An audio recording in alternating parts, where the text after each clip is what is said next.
You will not believe what the White House just did. I mean, my mind is blown. The White House just crossed a line that should make everyone pause.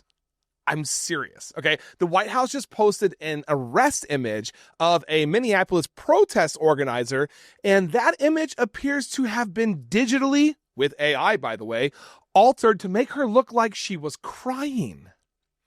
And before, you go into the comments and say things like, well, we already knew that was going to happen sooner or later, that is completely different than it actually already happening and it being used before investigations are taking place. This is scary. So ask yourself this: why would the White House need to do that at all? They didn't just repost an arrest photo. They visually changed the emotional presentation of the person being arrested and did it from an official government account. That matters. Because arrest photos they're not memes. I mean, they are not marketing material. They are part of an official narrative surrounding a possible criminal case. So here's the part most people aren't, sitting with long enough, in my opinion. If a government is willing to alter an arrest image for public messaging, even slightly, it raises a much bigger question. What else is already being altered without disclosure from our government?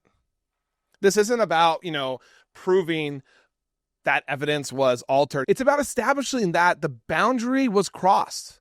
And once the same institution responsible for arrest, prosecutions, evidence, custody, and, public communication demonstrates a willingness to manipulate visuals tied to a case, trust breaks. And I'm saying it like this because, in my opinion, and a lot of other people's, it is very clear that the White House has its hands in everything. I mean, the DOJ, the DHS, the FBI, and everywhere else. They don't do anything without talking to the White House. But here's the thing, guys. Once trust breaks, it doesn't just come back easily, because now the public is forced to ask questions that no democracy should really ever have to ask. Are images authentic? Are records being presented as they actually exist? Are visuals being shaped to influence perception rather than reflect reality? And remember, this didn't come from a campaign account. It came from the White House.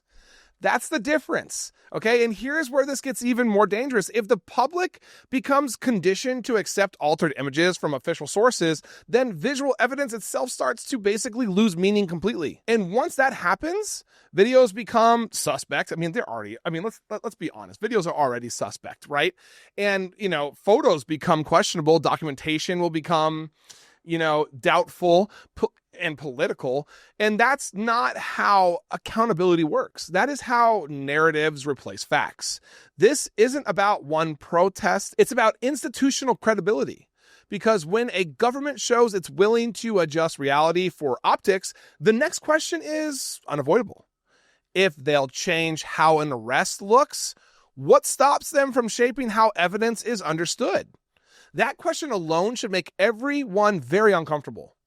No one is saying evidence has been altered in this case, okay? But what people are saying correctly is that the guardrails just cracked. And guardrails don't fail all at once. I tell you guys this all the time because it's real and I mean it, okay? They fail when behavior gets normalized. This is why this matters, not because of who was arrested, but because of who did the editing. And once the public can't trust what it's seen from official channels, the damage doesn't stay in one case. It spreads to every other one. And that can affect all of us. And that will affect all of us. Thank you for watching. I am Jared Zisser, and this is Ring of Fire. Please like, comment, and subscribe, and turn on notifications to make sure you are informed about everything important in progressive politics today. And if you are looking for fact-based independent reporting all day, every day, follow me here on Instagram or here on Facebook. See you in the next video.